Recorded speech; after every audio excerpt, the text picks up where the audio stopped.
Aos trancos e barrancos, Vasco arranca empate em Bragança Paulista. Domingo teremos Vasco e Atlético no Maracanã. Confira o resumo da partida de hoje.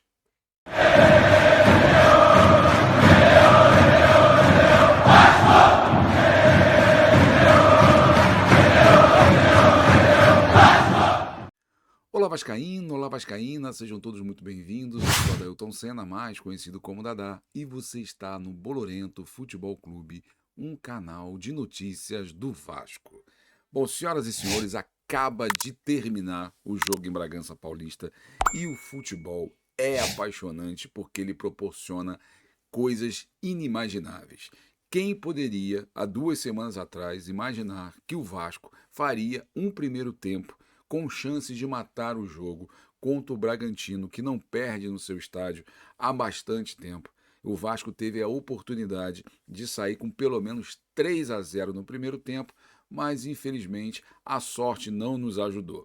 O Vasco chegou a abrir o placar com 1-0, gol do Verratti, logo após um pênalti que levou mais de 5 minutos para o seu Daronco chegar à conclusão de que o pênalti existiu. Ele estava brigando com a imagem, ele estava tentando ver uma forma de não dar aquele pênalti, porque foi uma arbitragem desastrosa.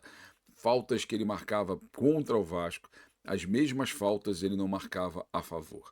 Então teve pelo menos mais um pênalti no Orediano que ele não marcou. Então foi um desastre, completamente enrolado.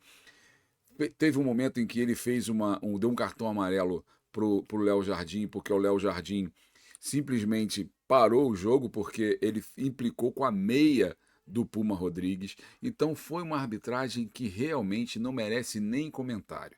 Todos já diziam que toda vez que o Vasco joga e o Daronco apita, é esse inferno. Parece que ele faz de tudo para nos prejudicar.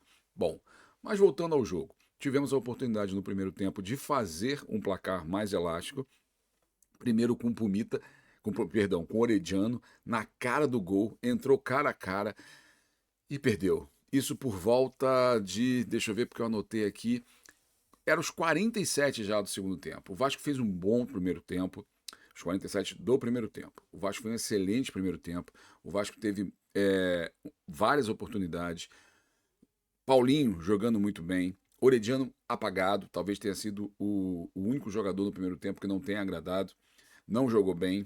Chega o segundo tempo, aí sim, antes de virar o jogo, o Vasco toma um gol, um escanteio, que ao meu ver, eu gostaria de rever a imagem, porque parece que o jogador manda a bola direto para fora, não houve desvio, mas enfim.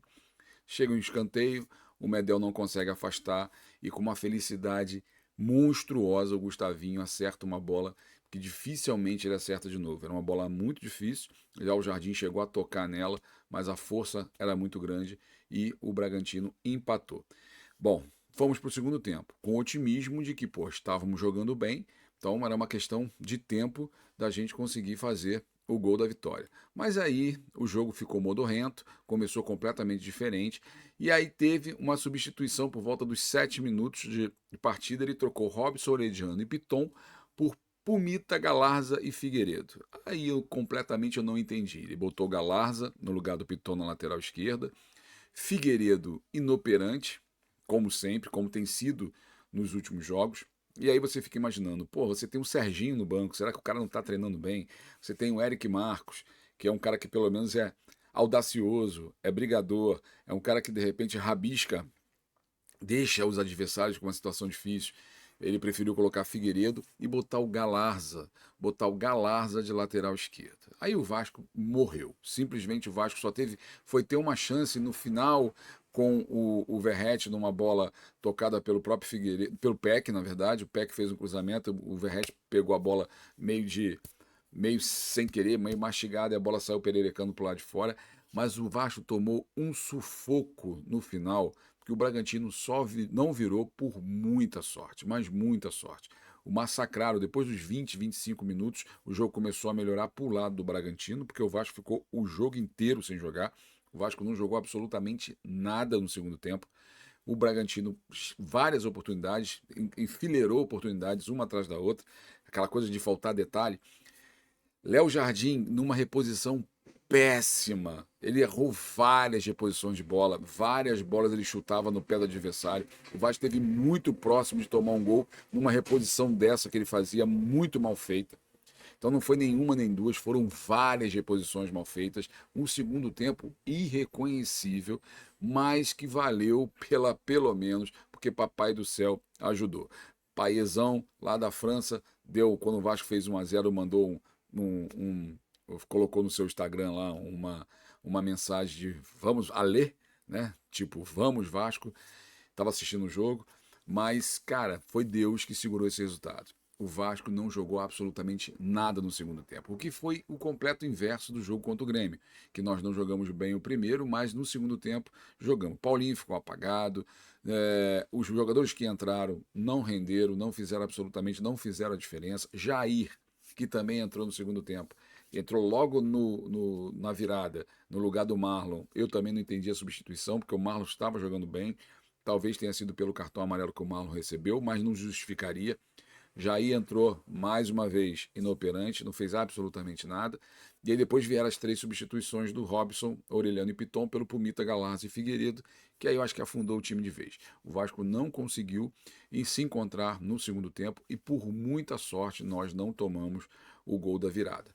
Sorte, parece que os deuses agora estão do nosso lado. O primeiro tempo foi muito bom, a gente poderia ter feito o placar no primeiro tempo e ido mais tranquilo para o segundo, se não tivéssemos tido a infelicidade de tomar aquele gol no finalzinho do primeiro tempo. Talvez tivéssemos sustentado o resultado até o final, mas são coisas do futebol, por isso que o futebol é tão apaixonante.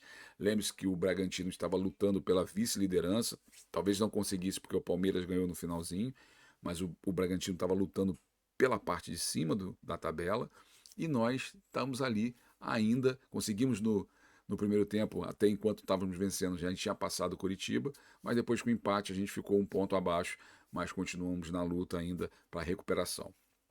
Em comparação, o que vinha sendo o jogo do Vasco para o que nós vimos agora, melhorou sensivelmente. Conseguimos um ponto fora de casa com uma equipe que é considerada uma equipe que vai brigar pelo alto da tabela. Então, estamos no caminho certo, mas esse segundo tempo ele me deixou muito preocupado. A gente não pode repetir o futebol que nós fizemos nesse segundo tempo. Para piorar a situação, Ramon foi expulso. Tudo bem que a gente tem o Emiliano. O Vasco conseguiu uma liminar para jogar contra o Atlético Mineiro no Maracanã no próximo domingo, então vai estar com o Maracanã lotado, mas infelizmente o Ramon não vai participar da festa. Provavelmente a gente vai apresentar o Payet, mas temos que jogar mais. Vamos ter que jogar pelo menos o que jogou o primeiro tempo para tentar sair com a vitória. Vai ter mais de 50 mil pessoas no Maracanã, com certeza, impulsionando e empurrando o time, e a gente vai precisar dessa vitória a todo custo. Bom, esse foi um resumo rápido, até pela adiantada hora, mas amanhã a gente fala um pouquinho mais sobre o jogo. Muito obrigado pela sua audiência, muito obrigado pela sua paciência e fui! Rio de Janeiro, brasileiro, meu irmão. Sou Vasco da Gama, tantas vezes campeão.